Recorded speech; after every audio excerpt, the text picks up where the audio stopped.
video, we are going to discuss about the various modes of operation of SCR. So, in the previous video, we have discussed regarding SCRs or thyristors. So, in this video, we'll be discussing about the modes of operation. Okay.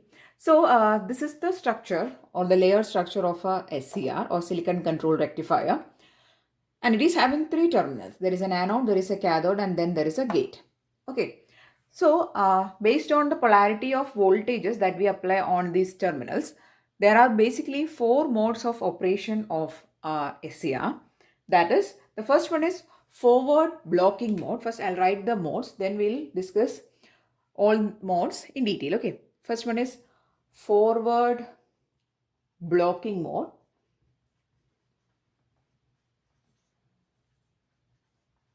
Second one is forward conducting mode.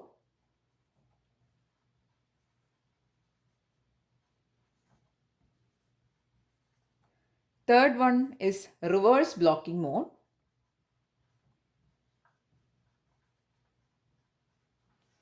And reverse conducting mode. Last one.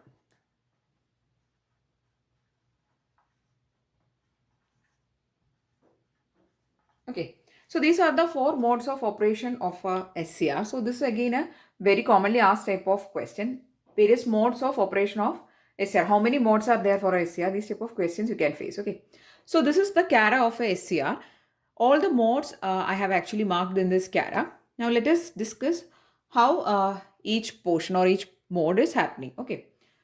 So the first one or the first mode is called forward blocking mode.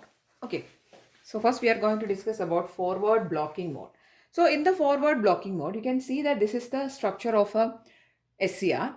And here in the forward blocking mode, we are going to apply a positive potential to the anode and a negative potential to cathode. Okay. So here a positive voltage is applied to the anode and a negative voltage is applied to the cathode. And hence the device is assumed to be in the forward biased condition in this case. Okay. There are three junctions present in a SCR. There is J1, J2 and J3. J1 is actually associated with anode. J3 is connected with cathode. J2 is a middle junction. Now since anode is connected to positive and cathode is connected to negative, the J1 and J3 junctions will be actually in the forward bias condition. But the J2 junction will be in the reverse bias condition. Okay, so we'll discuss or we'll write down the points one by one. Here, the anode is connected to a positive potential and the cathode is connected or K is connected to negative potential. So, due to this connection, the junctions J1 and J3 are forward biased. FB means forward bias. And the junction J2 is in reverse bias condition. Okay. So, if you examine the structure, these two junctions are now in the forward bias condition, but the middle junction, since it is in the reverse bias condition, current cannot flow from anode to cathode. Okay. So actually there is no current flow happening completely from anode to cathode, but due to the presence of minority carriers, some leakage current will be flowing here. Okay. So in this mode, there is only some leakage current is actually flowing. Why? Because the junction J2 is in the reverse bias condition, due to which there is no current flow actually happening from anode to cathode. See here, there is a depletion region actually in the J2 junction. Since it is in the reverse bias condition, there is a depletion region present in this junction. So, current flow is not possible from anode to cathode. Okay. But there is a small amount of current which is called leakage current. So, no current flow from anode to cathode, but leakage current is present. Leakage current in microamperes range will be flowing.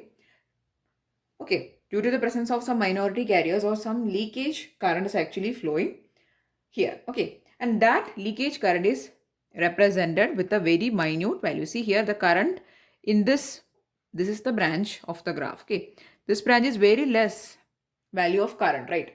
And it is actually constituted due to this leakage current. Okay, so these all things are actually happening in the forward blocking mode. Okay, so in the forward blocking mode, even though the device is device is in forward bias condition, it is not permitting a current flow. So that is why it is called forward blocking mode. Okay. Next state or next mode, which is forward conducting mode. Okay.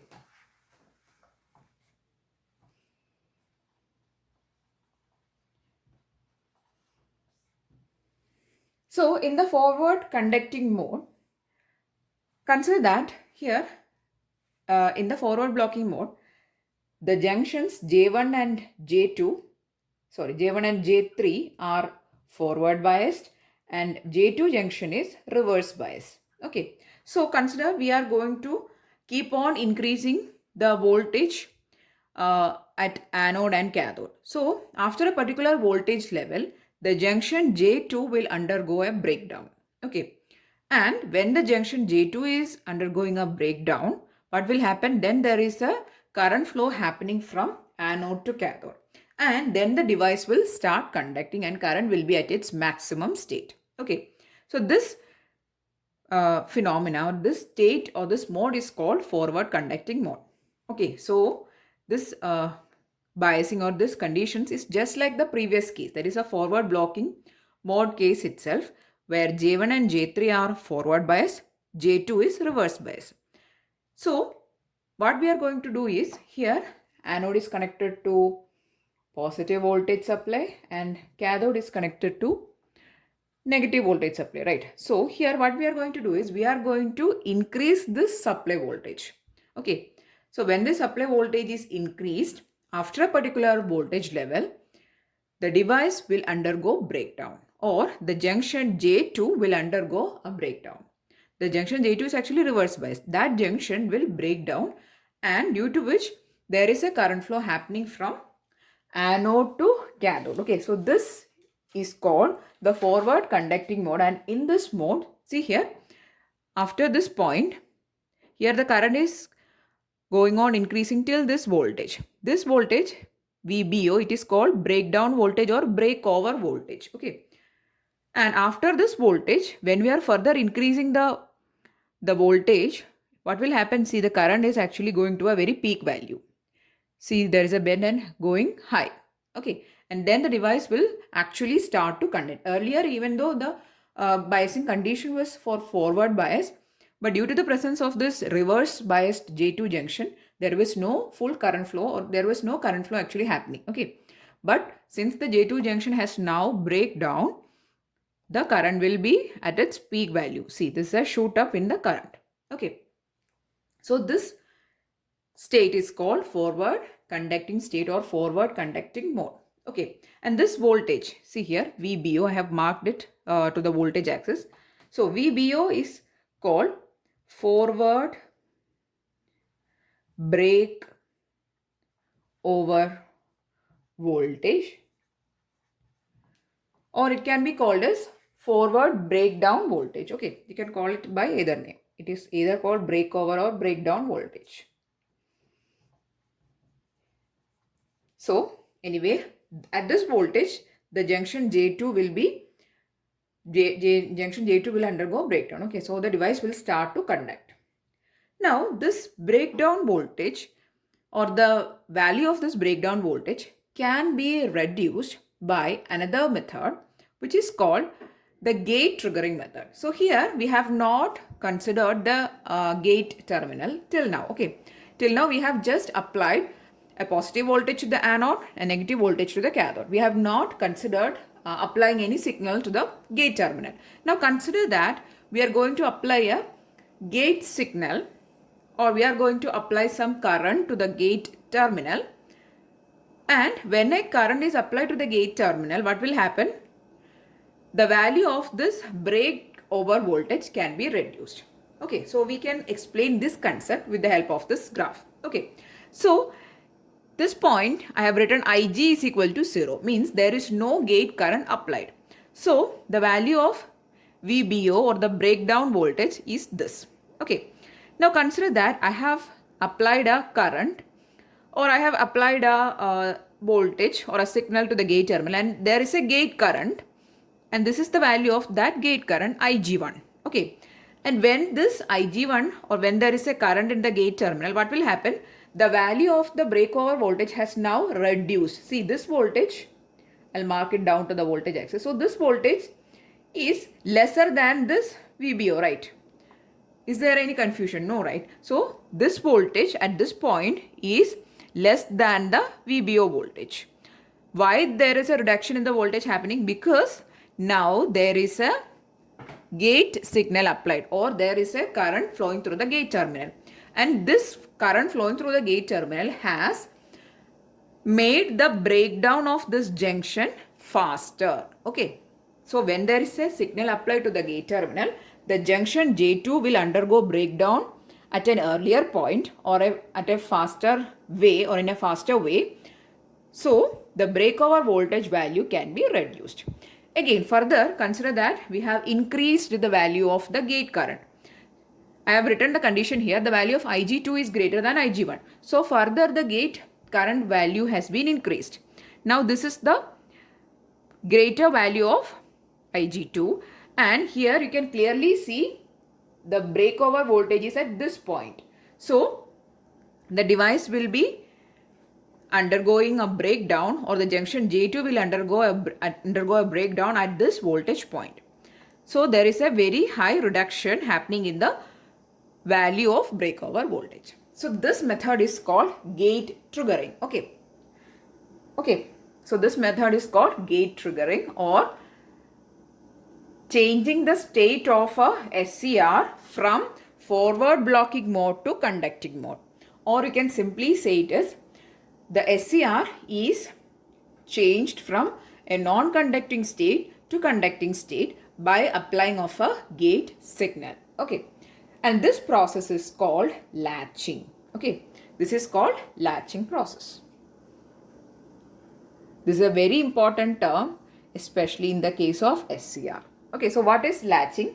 Latching is the process of applying a gate signal or increasing a gate signal and making the breakdown of this device happen at a more quicker way. Okay.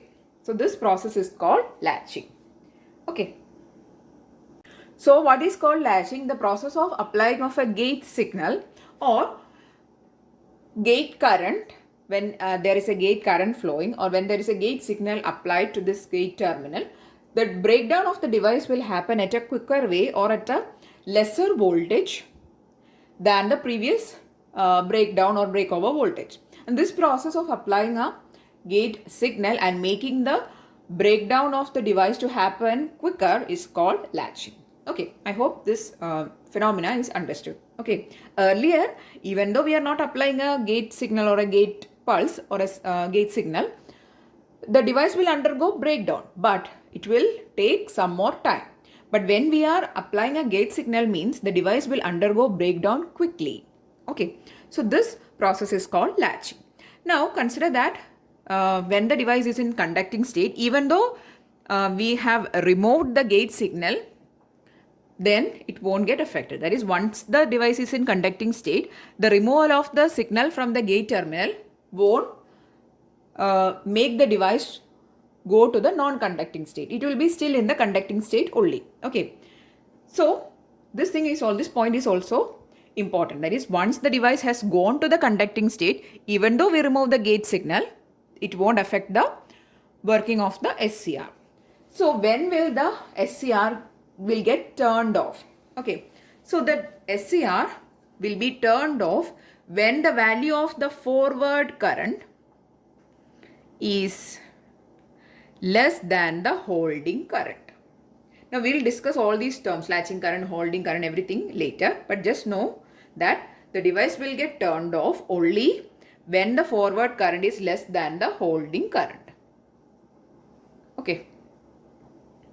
So even though we are removing the gate signal, it won't affect until the current value is greater than the holding current. But when the forward current is less than the holding current means the device will get turned off. Okay. So these are the various cases. Now I hope that you understood that these curves, why it is drawn like this. Okay. So this is a very easy understandable CARA if you know the modes. Okay. So why this?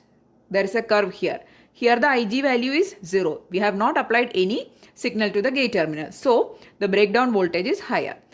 When the gate current is flowing, or when we have applied some value of gate current, the value of breakover voltage has reduced. If we are increasing the gate current further, the breakdown voltage has again further reduced. Okay, so this is happening.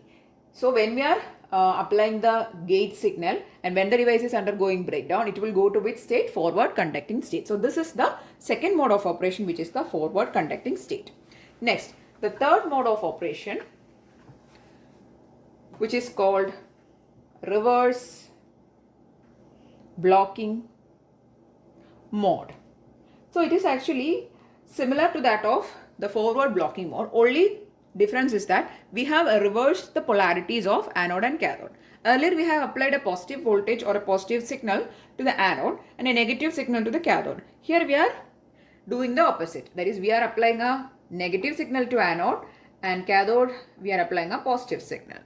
So what will happen? The junctions J1 and J3 will now be in the reverse bias condition and J2 will be in the forward bias condition. So reverse blocking mode can be thought of as a just reverse of forward blocking mode. Okay, everything is changed. The polarities, these conditions, everything is changed. So anode is negative, cathode is positive. J1 and J3 is reverse biased, J2 is forward biased. So even though J1 and J3 is reverse bias and J2 is forward bias, there is again a leakage current still flowing through the device in the reverse condition. So that is indicated by this branch. Okay, so this is the reverse blocking mode. Now the last mode, which is the reverse conducting mode, the fourth mode, reverse conducting mode. What is this reverse conducting mode?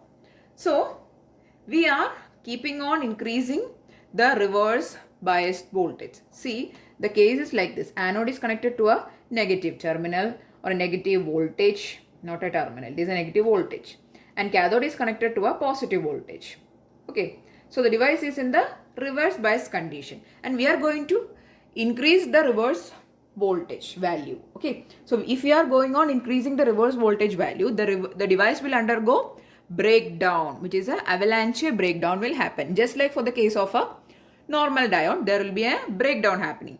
And then there will be a shoot up in the current. Just like for the case of normal diodes, there is a reverse peak current or a shoot up in the current happening when the device is breaking down in the reverse condition. So that is indicated by this branch. Okay. So this is the avalanche breakdown or a reverse conducting mode. So these are the various modes of operation of the SCR. Now, even though we have discussed various modes of operation, a lot of important terms are still to be explained. Okay, so next we are going to see the important terms connected with this SCR. Okay, that is the holding current, latching current, all those terms. So let us discuss those terms one by one. So next we are going to see about the various parameters of the SCRs or thyristors. Okay, first one is latching current or IL. So we have discussed what is latching phenomena. Now let us discuss what is latching current. Latching current, or it is called by the name IL. Okay. Now what is latching current? It is the minimum anode current required to switch the SCR from off state to on state. Okay. So the minimum anode current required to switch or latch the device. This is a term. Minimum current required to switch the device or latch the device from off state to on state. Only when the anode current is this much, the device will be in the conducting or the forward conducting mode. Okay. So that current is called latching current. Okay. So it is the minimum anode current required to switch the device from off state to on state. Next, holding current.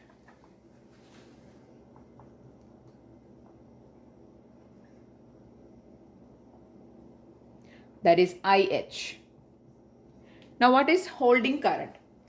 Holding current is a minimum anode current required to hold the SCR in on state. or it can be said as a minimum current below which the device will move from on state to off state. So we have discussed just now that when the forward current is less than holding current, what will happen? The device will be turned off, right? So the minimum current required to keep the device in on state, it is called holding current, or it is a minimum current required so that the device will remain in on state, otherwise it will go to off state. Okay, so that is holding current. Next one, peak reverse voltage.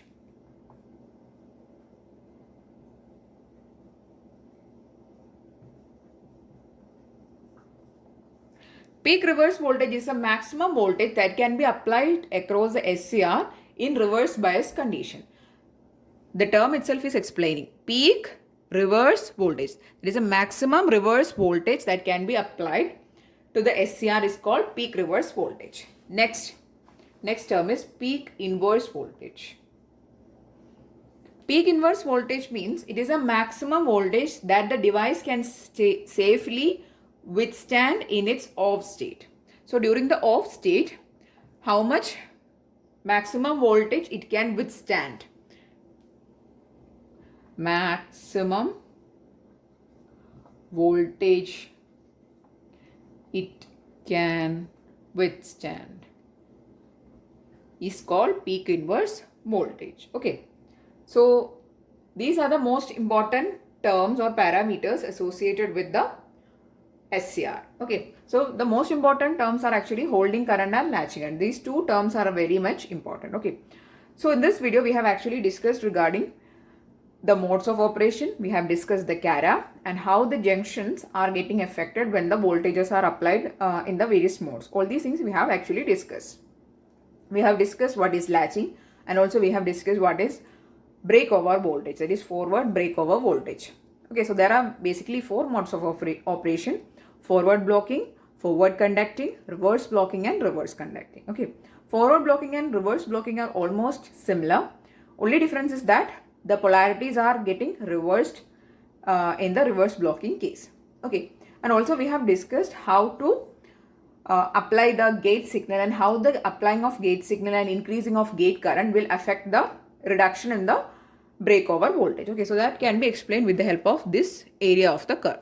Okay, so I'm really hoping that this video was useful for your preparation. If yes, please do give it a thumbs up. Also share it with your friends. And if you want more videos, please to subscribe to the channel. Thanks for watching and keep on watching.